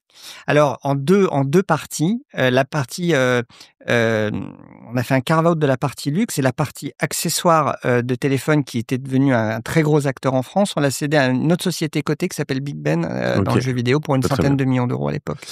Et ça, tu regardes ça comment aujourd'hui? C'est-à-dire là, je me dis quelque part, bah, ça a cartonné, mais Mmh. c'est alors un peu pareil que les sonneries, peut-être pas pire, mais c'était presque une hérésie. Je veux dire, c'est un truc qui a fait comme ça et puis, ça n'existe plus vraiment, si? Ouais, mais tu sais, c'est un long parcours, hein. Enfin, c'est pour ça que je te disais, j'avais au début de l'émission, un fil Ouais, bien sûr. conducteur, et c'est aussi, une évolution de la société, progressive. Donc il y a des moments, bah, il faut passer à autre chose, Ouais, quoi. ouais. Voilà, donc il faut accepter le changement, et donc c'est Faut là trouver le où prochain changement, ouais. ouais, voilà, et c'est important. La force d'une entreprise aujourd'hui, c'est son agilité. Non, mais en plus, moi, j'ai appris une chose dans le luxe que tu as côtoyé à ce Mmh. moment-là, c'est que on a une tendance à sous-estimer, heu, enfin, tu vois, j'ai bossé avec une cristallerie un moment, et qui nous demandait de faire une application iPad Mmh. pour projeter, notamment des lustres et des choses comme ça, dans des hôtels, dans des yachts, je leur dis: «Non mais votre application iPad, sérieux, c'est n'importe quoi, ça va vous coûter un bras, Ouais. ça va», et Mmh. je leur disais: «Mais faut pas Bien. faire ça». Et c'était vraiment de la VR, tu vois, de la réalité virtuelle. Et en fait, ils m'ont expliqué leur modèle économique. Ils me disaient, mais tu sais, Mathieu, nous, quand on vend un lustre pour un yacht, de temps en temps, quand on va dans le yacht et qu'on va l'habiller, etc., on peut en vendre pour 800 000 euros de lustre. Donc, tu sais, ton application, oui, elle va peut-être nous coûter, parce que c'est un truc très spécifique et qu'il y a beaucoup de trucs embarqués, 150 000 et en entretien, etc. Mais en fait, elle va nous rapporter tellement derrière que, en fait, on s'en fout, quoi, en fait. Et tu vois, là où je veux en venir, c'est que finalement, certains accessoires de luxe où le téléphone est tellement important comme la voiture, l'électronique peut être tellement important et tellement statutaire que finalement, j'imagine qu'il y a des gens que ça intéresse d'avoir je sais pas, une cigarette électronique en or, quoi, tu vois. Ouais, tout à fait. Alors, la fusion luxe technologique est quand même très compliquée.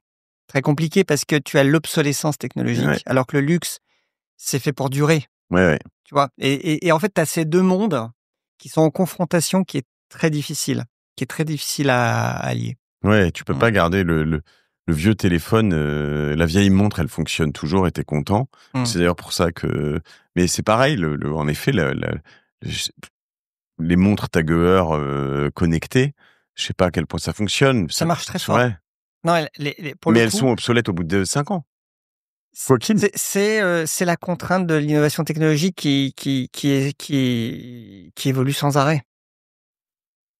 Il faudrait prévoir un truc où tu peux changer une partie du logiciel ou du... Mais à un moment donné, tu as besoin de changer le hardware. Tu as des nouvelles technologies d'écran, tu as des nouvelles capacités de batterie, tu as des nouvelles capacités de mémoire. Ça pourrait être juste une coque ou un truc, tu vois, où tu mets et puis le hardware, tu le unplug et tu mets à jour le... Ouais, je sais pas. mais c'est des contraintes qui sont très, très, très complexes. Ok. Super intéressant. Ça, tu connais vraiment ça de l'intérieur. Tu vas emmener tout ça où dans 10 ans, tu sais, tu as une idée? Écoute, je prends encore énormément de plaisir dans ce que je fais. Je reste actionnaire majoritaire de mon groupe. Qui sont les autres actionnaires? J'ai 2 fonds d'investissement qui sont 2 banques françaises, BNP Crédit Mutuel, qui sont à mon capital, qui sont entrés en 2016 de manière minoritaire, qui sont là, donc à un moment donné, il faudra que je leur apporte aussi de la liquidité, c'est le jeu. Mais en tout cas, je reste actionnaire majoritaire de mon groupe, pleinement investi avec une équipe de direction qui travaille avec moi depuis près de 20 ans. Qui m'a accompagné, voilà, et donc j'ai énormément de plaisir à travailler avec mon équipe. C'est une de mes fortes motivations à poursuivre et à continuer. Tu sais, quand tu as le plaisir de travailler avec des gens que tu apprécies, en qui tu as confiance, sur qui tu peux t'appuyer, c'est important. Et donc j'ai envie de développer le groupe, de continuer à le développer, de poursuivre cette vision de maison du futur. Voilà, même si parfois ça peut être une chimère, mais en tout cas, moi, c'est une vision qui me parle. Et ça me fait vibrer de le faire, de poursuivre toutes ces innovations.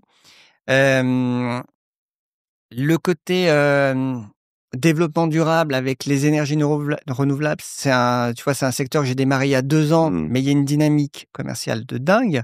Moi, j'ai l'impression de revivre les débuts des télécoms dans le solaire. Tu vois, d'il y a 20 ans, en fait, il y a que 3% des foyers français qui sont équipés. Il y a tout à inventer. Voilà, donc voilà, je reste porté par ces innovations. Et donc, voilà, de poursuivre l'aventure, de continuer à développer le groupe tant que je prends du plaisir. Et qu'on développe ça dans une bonne entente avec les équipes, avec une bonne motivation. Voilà, ça reste un moteur pour moi. Tu sais, je reviens sur la chimère. Moi, quand je disais ça, de la maison connectée ou de la domotique, c'est plus la domotique au sens large. C'est que, en fait, ce que je vois comme chimère, c'est plus le côté totalement intégré. Alors, tu me parlais de certains protocoles qui pourraient peut-être réconcilier un peu les choses. Comment ça s'appelle, tu m'as dit? Matter. Ça me plaît parce que j'ai toujours un peu l'impression qu'il y a cette espèce de bataille de celui qui veut tout maîtriser là-dedans et c'est plus ça. Après, force est de constater que ma maison est de plus en plus connectée qu'en bas. Tu vois, je veux faire un studio de podcast et même celui-ci, ici, tu vois, on a des ampoules connectées, Ce qui m'agace, en fait, c'est plus qu'il me faut 4 applications pour gérer le truc. Et c'est pas si simple. Encore quelques années. Ouais.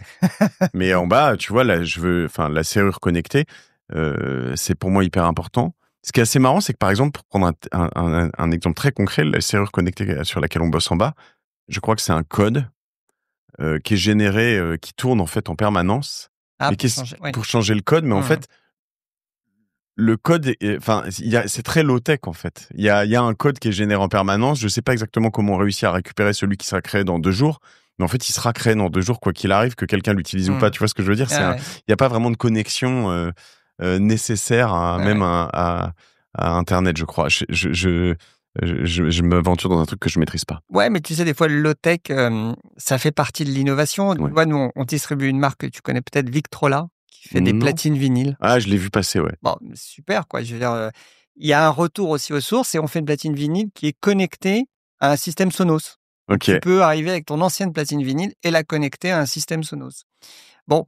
Parce que je suis quand même très MK2, moi. Hein. Tu sais, la technique, c'est difficile à remplacer là-dessus. C'est sûr. J'ai eu des Vestax. T'as connu Vestax ou pas? Tu vois ce que c'est? Non. Moi, je suis resté sur Technics et MK2. Ouais, il y a un moment, moi, j'étais toujours un peu dissident. Et Vestax, ça coûtait le même prix que la MK2. C'était vraiment une connerie d'acheter ça. Mais pourtant, elles étaient très bien techniquement. Je les ai toujours 20 ans après.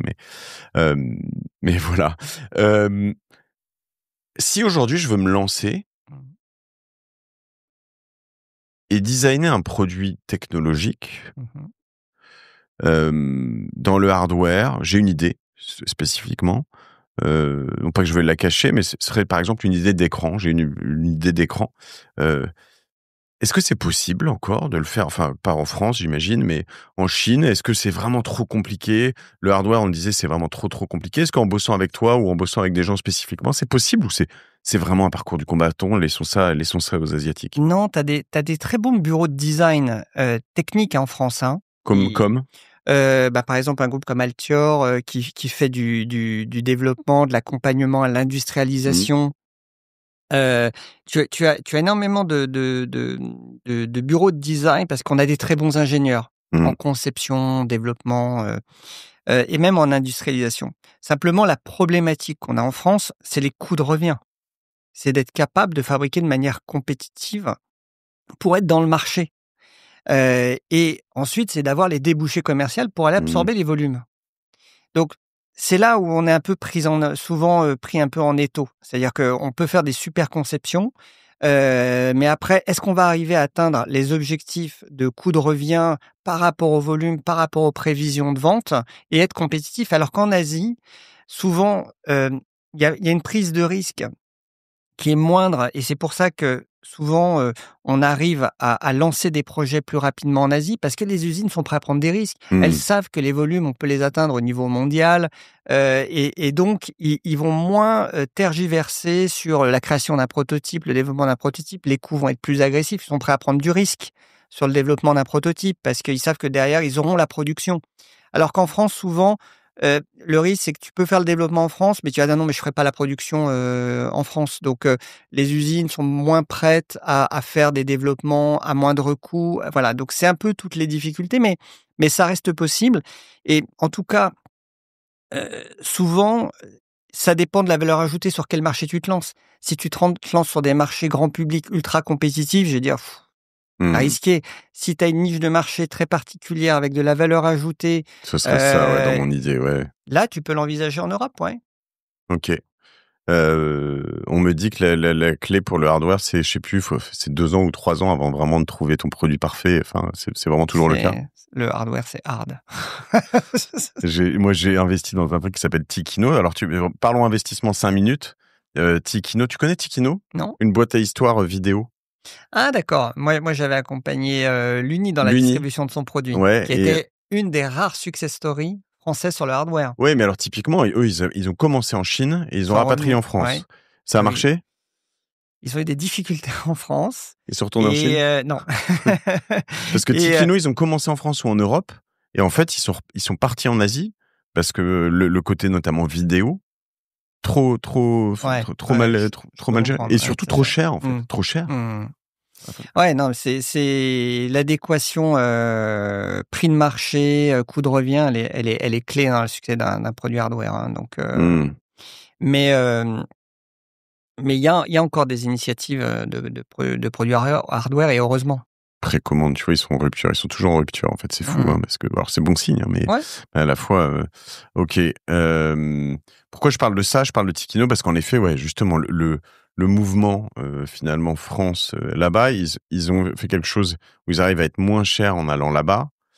Ils arrivent à être plus petits. Le produit est plus petit, plus solide, mieux connecté. À la fin, on a quand même est-ce on rentre dans un monde dans lequel la mondialisation, c'est un peu inquiétant, ce qui est en train de se passer. Alors peut-être pas tant entre l'Europe et l'Asie, mais toi, ça doit commencer, ça doit te rendre un peu fébrile quand même, tout ça ou pas? Oui, et en même temps, c'est un signal, je trouve, qu'on nous envoie. C'est-à-dire que, si tu veux, en France et en Europe, on a toujours cette culture d'ingénieur, de vouloir tout développer soi-même, de vouloir tout faire in-house. Et c'est là où, si tu veux, on se bat contre des organisations, d'une compétition mondiale qui est extrêmement féroce. Et je pense qu'on est dans une période, dans une époque où il faut parler de coopération et plus de concurrence ou de compétition, en fait. Ce que nous, on a fait sur notre chargeur, on a coopéré avec Arkema. On s'est pas dit on va inventer tout seul notre matière dans notre coin biosourcé. On l'a fait en coopération avec un très grand groupe. Nous, on est une petite ETI et on l'a fait intelligemment. On a expliqué les enjeux, ils ont compris, ils ont voulu aussi co-investir avec nous et on a pu créer ce produit innovant qui est une première mondiale. Et je pense qu'il faut qu'on accepte de coopérer.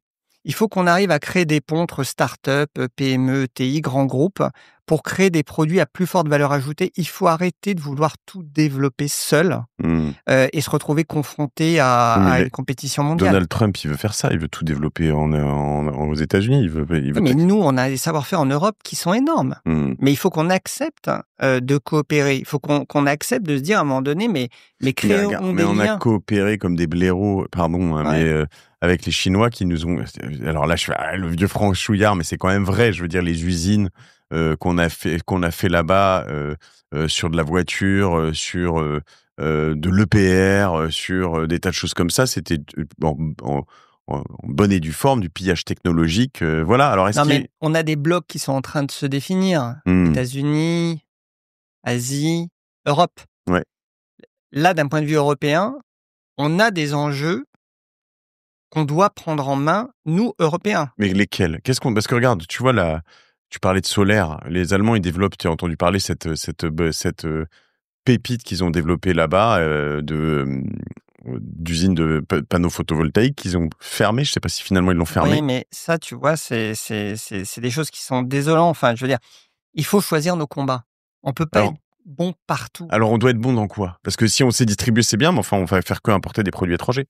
Non, mais il y a des initiatives auxquelles on doit définir. Bon, aujourd'hui, on sait qu'on va être très challengé dans l'automobile avec tout ce qui va arriver. On le sait. Ça va être compliqué. On est perdu là, l'automobile.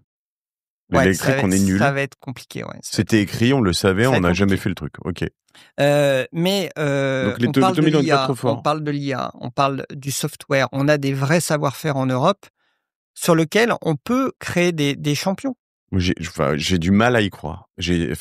J'ose l'espérer, mais j'ai du mal à y croire. Je me dis, oui, Mistral, bon, je peux tester ça, mais tu vois, les Chinois, visiblement, ils sont très, très, très, très forts. Ouais, mais c'est là où, tu vois, il faut qu'on crée des ponts avec les réseaux de distribution, les fabricants, les industriels. En fait, il faut qu'à un moment donné, on se serre les coudes. Si tu veux, il faut pas que la distribution, elle soit uniquement dans une vision court-termiste de prix, de recherche. À un moment donné, il doit y avoir une prise de conscience européenne qu'on doit s'entraider.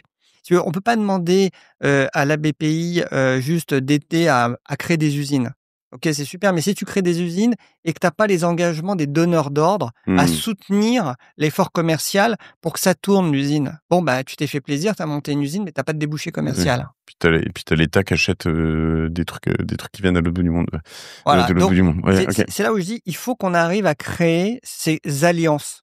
Il faut créer des alliances sur des compétences. Il faut qu'il y ait des leaders dans une catégorie qui disent, OK, associons-nous entre acteurs dans plusieurs pays pour créer des centres de compétences. Je reviens, du coup, j'allais venir sur l'investissement parce que là-dessus, j'ai du mal encore à voir ce qui va se dégager. Quoi. Mais, alors hier, je te dis, j'étais à Cherbourg, je vois par exemple des expertises en sous-marins, alors sous-marins nucléaires.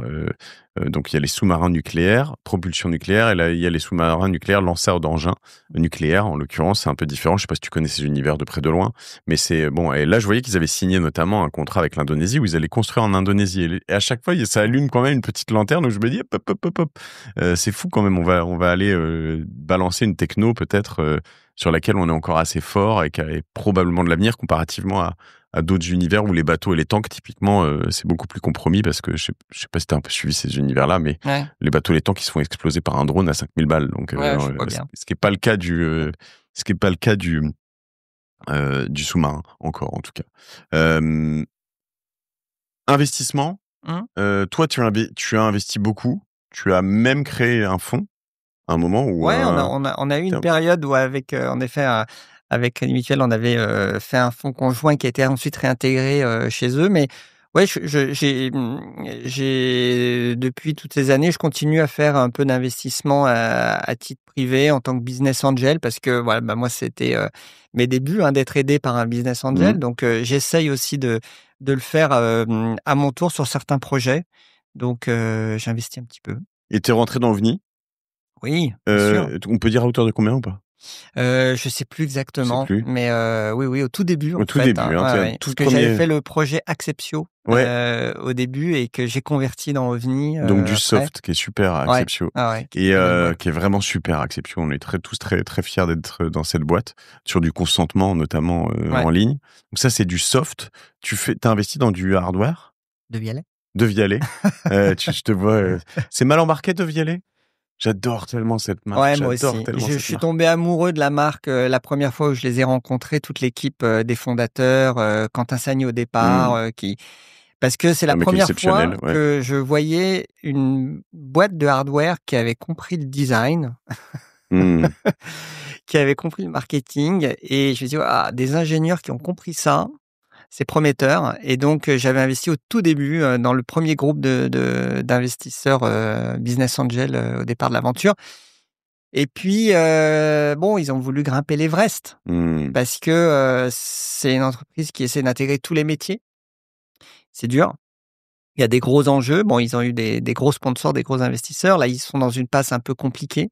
Mais le projet reste beau dans son ensemble et c'est une des rares marques qui a su avoir une notoriété mondiale en quelques années. On peut y croire encore? Ouais, on peut y croire, bien sûr. J'ai investi d'ailleurs. C'est vrai? Ah, trop bien. Moi, j'ai envie d'y croire. Je pourrais re-être client. J'ai une enceinte, une petite, et je t'avoue que j'aimerais bien en avoir d'autres. Je pourrais aller plutôt dans De Vialet que dans Sonos, 100 balles. Le problème, c'est plutôt l'intégration, c'est encore pareil. C'est que sur le soft, c'est pas la folie. Enfin, en tout cas, jusque maintenant, c'était pas la folie, contrairement à Sonos, quoi. Je sais pas encore où ça va aller là-dessus, mais il faudrait finalement un protocole plus simple que ce qui existe. Sur le sharing, tout à fait. D'autres univers, parce que moi je me dis c'est vraiment un atout de ouf de t'avoir sur la distribution certes, mais sur le hard, parce que moi quand on m'envoie un produit hardware, en gros à partir Kino, je renvoie vers OVNI déjà tout ce qu'on m'envoie maintenant, c'est la règle puisque je suis opérateur. Voilà, mais généralement hardware c'est non, c'est lui au revoir quoi. Mais j'aimerais bien quand même qu'on réussisse à faire des choses. T'avais suivi un peu les vélos? Cowboy, t'es pas rentré là dans tout ça? Non, j'ai pas voulu toucher au vélo. Ouais, non, parce que trop de réglementaires, trop de sécuritaires, trop complexe. Tu peux être conflicté si jamais tu distribues un gros asiatique et que t'investis dans un français, ou ça va pas trop? Ouais, ça les inquiète pas. Non. Je vais te dire. Pas de... Ok. Non, aujourd'hui, il y a pas de... C'est pas le sujet. Ok. Et dans les électroniques européens ou dans les électroniques français produits hardware, il y a des choses qui te fascinent, qui te plaisent, qui te chauffent? Je t'avoue que ça fait longtemps que j'ai pas vu de très belle innovation depuis De Vialet, en fait, en Europe. Ça manque. On a eu une vague de French Tech sur le hardware avec les objets connectés, où il n'est pas resté grand monde de toute cette vague, tu sais, où on fanfaronnait sur la French Tech aussi de Ouais. Las Vegas. Ça s'est un petit peu tari. On sent que les investisseurs sont aussi assez échaudés des expériences hardware de sociétés françaises ou européennes. Ouais. Mais voilà, enfin, je pense que tu vois, l'association Netatmo Legrand est intéressante. Ouais. Et c'est là où je parle de coopération. Tu vois, c'est là où Il y est plus Fred Potter peut-être chez non, nous, mais non, je suis non, très il y est fan plus. de Mais ce en qu'il a tout fait à cas, l'origine. il a Ouais. laissé un bel héritage à Legrand parce que je trouve que les produits sont de mieux en mieux intégrés dans cet écosystème de produits Legrand connectés. Je trouve que c'est vraiment une belle intégration et un bon exemple quand même de synergie start-up grand groupe. Ça, tu y crois, Crosscall? Ouais, ils ont su conquérir une niche de marché initiale avec un fort développement dans le B2B. Ouais, j'ai été poussé avec Samsung et leurs produits durcis, donc j'aime Ouais. beaucoup aussi. J'ai découvert cet univers en fait. Donc Crosscall, Samsung fait Ouais, ça aussi, hein, exact, sur ce qu'ils appellent les produits durcis, mais tout à fait. des tablettes et des smartphones sur lesquels tu peux changer, notamment les batteries, mais qui vont dans l'eau, mais littéralement dans l'eau, Ouais. qui sont soumis à toute épreuve, y compris les enfants. Et ça, tu te dis en fait finalement, c'est intéressant. Il y a un cas d'usage sur les tablettes pour les enfants qui est vraiment assez top. Non, c'est vrai que Mais c'est vrai que c'est une belle réussite française. Crosscall pour les forces spéciales, je voyais qu'ils avaient signé des tout contrats à dans le fait. monde entier, Ah ouais. notamment. Donc ça, tu te dis, ouais, ok. Extra. Écoute, moi, je suis content qu'on puisse en effet t'avoir parmi tout ça pour 2 raisons. C'est que, en effet, si on a des nouveaux projets qui Ouais, arrivent sur du avec hardware, il y plaisir. aura quand même des choses. Et puis le hardware, ça peut aller jusqu'à du hardware médical ou enfin des choses sur lesquelles on n'est pas forcément mauvais en France, en Europe. Et puis l'autre truc, c'est que tu vas quand même être un bon plan pour que je puisse te Toi, tu veux des demander. prix, toi. Je veux des prix, du DJI. Non, mais je veux aussi comprendre. Tu vois, par exemple, j'en ai 1 million. Je suis tellement geek là-dedans. Tu vois, les Ouais. shocks, les machins. Enfin, je m'arrêterai pas si c'est plus une conscience écologique. J'essaie d'acheter des trucs en seconde main. Je les revends tout ce que j'ai. Ça, je fais très attention à ça maintenant. Ou je les refile à mes enfants, mais bon. Et mais après, je suis intarissable là-dessus. Où j'ai 1 million de questions sur justement le drone typiquement. Ça m'inquiète comme un peu GoPro, c'est-à-dire que tu te dis bon une fois que j'ai acheté un drone, à partir du moment où ça arrive à maturité, je veux pas en racheter un tous les 3 ans, tu vois.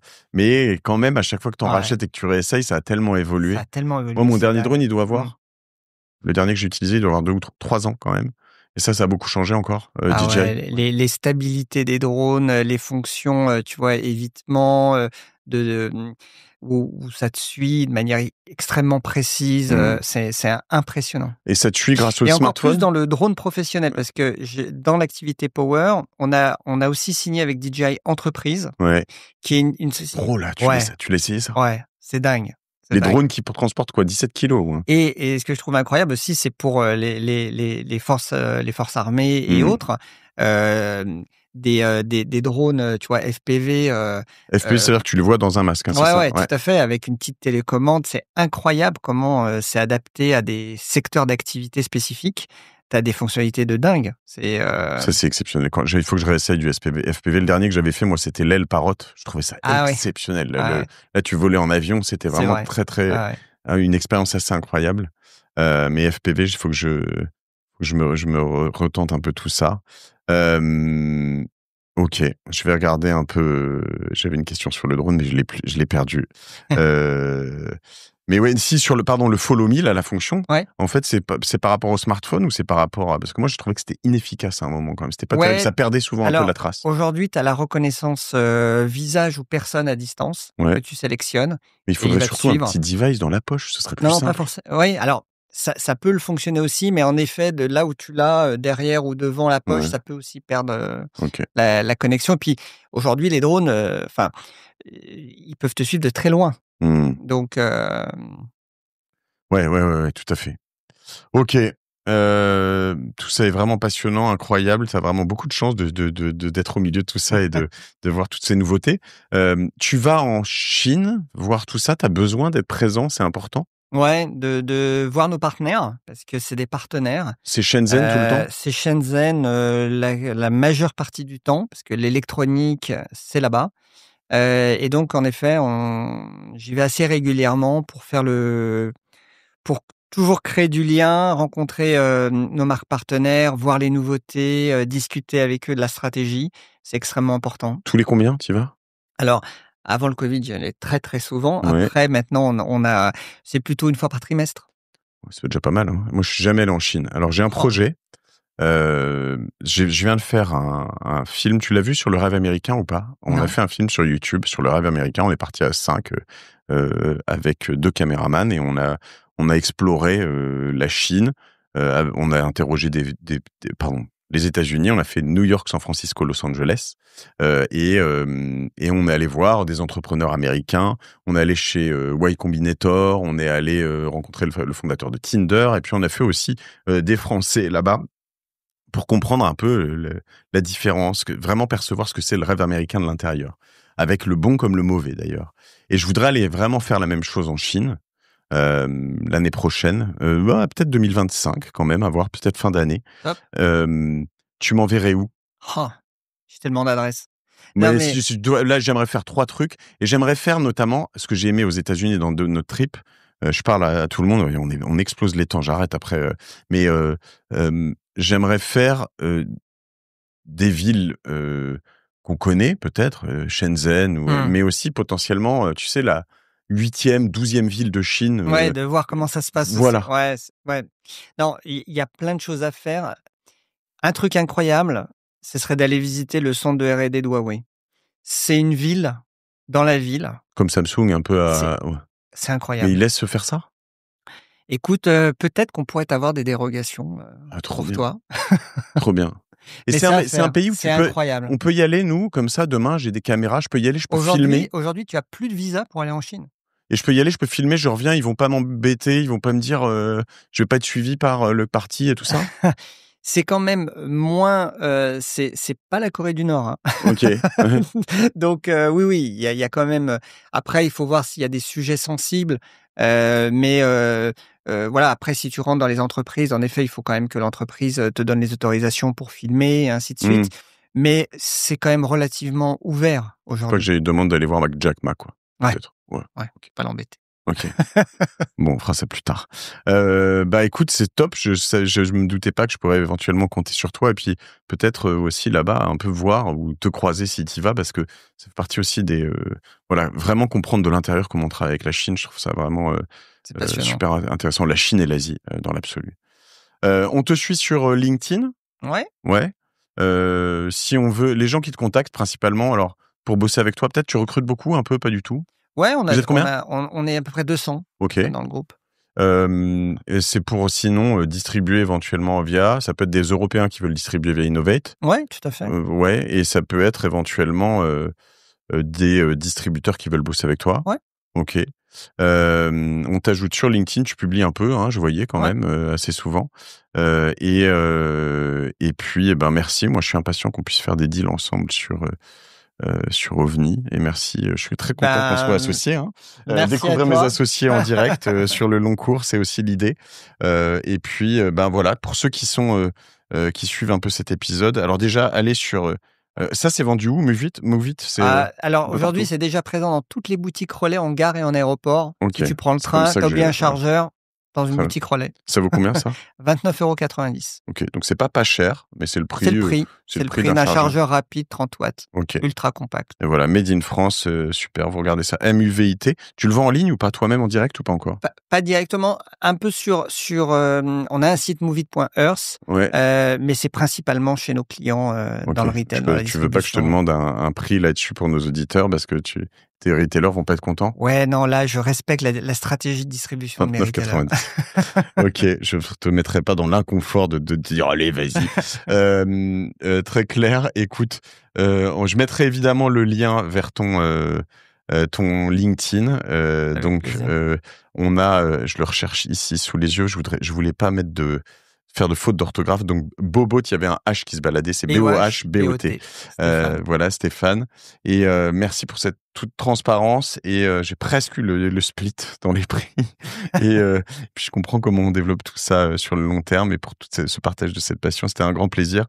À vous tous, voilà, ce qu'on fait sur ce podcast et sur cette chaîne YouTube OVNI, l'idée, c'est de déconstruire un peu, de comprendre un peu qui sont les associés, qui sont les boîtes dans lesquelles on rentre. Quelle est la strate? On va tout mettre en avant. J'en parlais hier avec Arnaud Laurent. On a eu récemment, je sais pas si tu sais, une des boîtes dans lesquelles on a investi qui s'est plantée.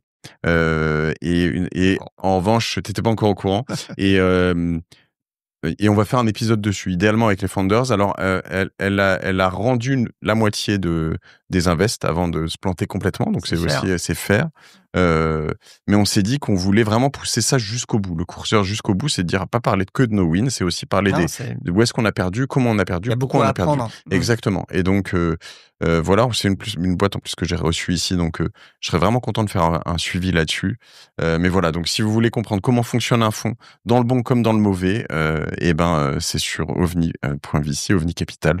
Voilà, merci à vous tous. Merci Stéphane, c'était un grand plaisir. Et à la semaine prochaine avec Augustin, avec Arnaud, avec Thomas, avec moi. Salut, bisous. Salut.